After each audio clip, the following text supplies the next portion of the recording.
भारत की हकीकी आज़ादी की बात।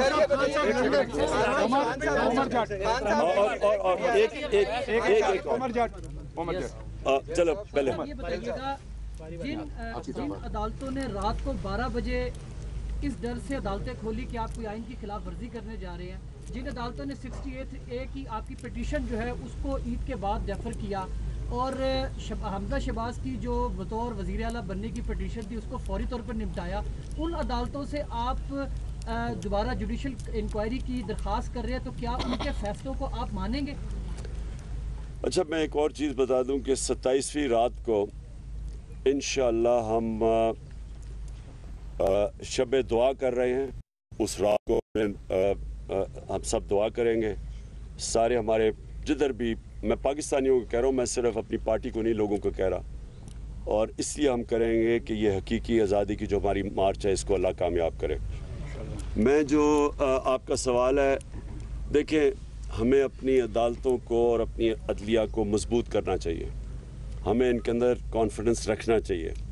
अवाम जो होती है, अवाम भी एक बहुत बड़ा प्रेशर होता है अमर बिल मारूफ का। अवाम भी कहती है सबको कि सीधे अच्छाई के साथ खड़े हो, बुराई के ख़िलाफ़ खड़े हो। हमें भी अपनी अदालतों को कहना चाहिए कि आपके सामने है क्या 63A, यानी कि जिन लोगों ने अपने आप को बेचा है और बेशर्मी से बिके हैं और जिन्होंने अपने हलकों से और जमहूरियत से गद्दारी की है, क्या इनके लिए अदालतों को फौरी तौर पे डे टू डे हेयरिंग करके इनके केस नहीं सुनने चाहिए? कादिर आपके पास आ रहे। कादिर सर, ये बताएं कि कॉन्स्पिरेसी का लफ्ज़ तो पहले वाले इलामिये में भी नहीं था और नए वाले इलामिये में भी नहीं है। बैरूनी मुदाखलत वाला तो उन्होंने पहले वाले इलामियों को भी तस्लीम कर लिया, तो प्रैक्टिस ऐसी की गई। और दूसरा ये कि दफ्तर खारजा में पहले ये खत छुपाने की कोई अटैम्प्ट की गई, ऐसी इतला भी आ रही है कि ये खत पहले वजीर खारजा से भी छुपाने की, ये साइफर जो है छुपाने की कोशिश की जाती है, वो तो बाद में। अच्छा, पहले एक और मैं चीज़ साइफर का बता दूँ। ये जो मरासला है, देखिए ये मैंने ये कहीं सुना है कि जी इस तरह के तो और भी मरासले आते रहते हैं। जो भी ये कह रहा है उससे ज़्यादा झूठा और बेशरम आदमी नहीं है। कभी इस तरह की ज़बान इस्तेमाल नहीं की जाती डिप्लोमेटिक टर्म्स में। एक छोटे से भी कोई 50 लाख की भी आबादी का न्यूजीलैंड होना, उसके प्राइम मिनिस्टर को भी इस तरह का धमकी कोई नहीं देता। ऐसे कभी इस तरह की धमकियाँ नहीं दी जाती। और जब धमकियां दी जाती हैं तो मैंने आपको गिना दिया कि एक दफ़ा जुल्फ़िकार अली भुट्टो को धमकी मिली थी, एक दफ़ा मुशर्रफ को धमकी मिली थी जब चारों शाने चित होकर उसकी जंग में ले गए थे। और ये जो धमकी मिली है, ये ऐसी धमकियां नहीं मिला करती। और ये मैं समझता हूँ कि हमारे मुल्क के लिए सबसे शर्मनाक चीज़ है कि वो कौम जो ला इलाहा इल्लल्लाह का नाम लेती है कि हम तो उसके नारे पे आज़ाद हुए थे, वो इस तरह की धमकियों के सामने जब घुटने टेक देती है और उसकी साजिश, उनकी धमकियों के बाद साजिश कामयाब हो जाती है, और कोई शक ना इसमें करे कि इससे बड़ी साजिश पाकिस्तान में हुई नहीं है जो ये हुई थी। खान साहब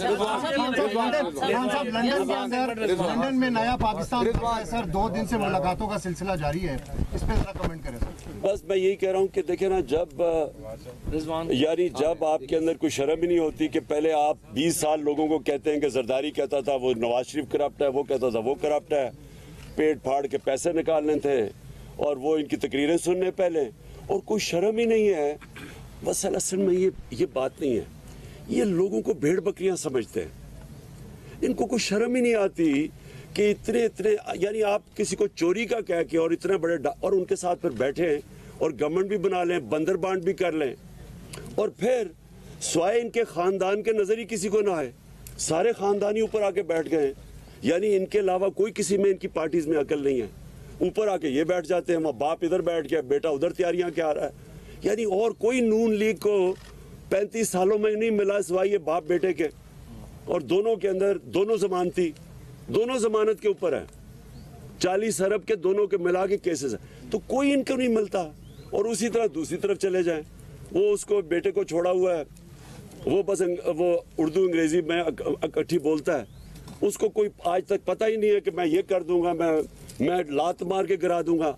ये लोगों के हाथ में अगर ये मुल्क पकड़ा रहे हैं, इससे बड़ी साजिश क्या है?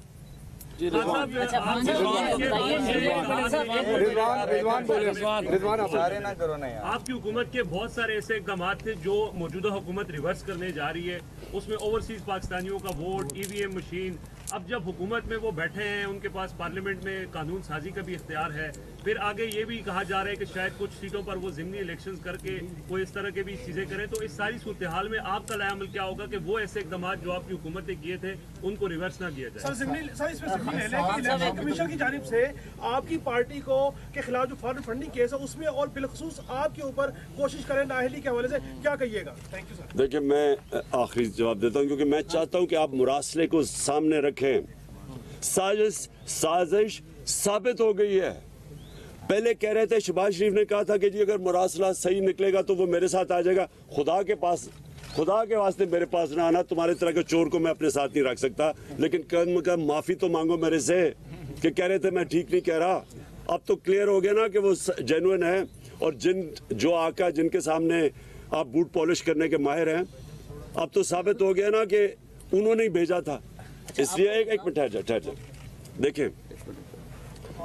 देखिए मैं आपको दोनों चीज़ों का पहले बता दूं। देखें, EVM मशीन्स का हमने क्यों कहा था? EVM machine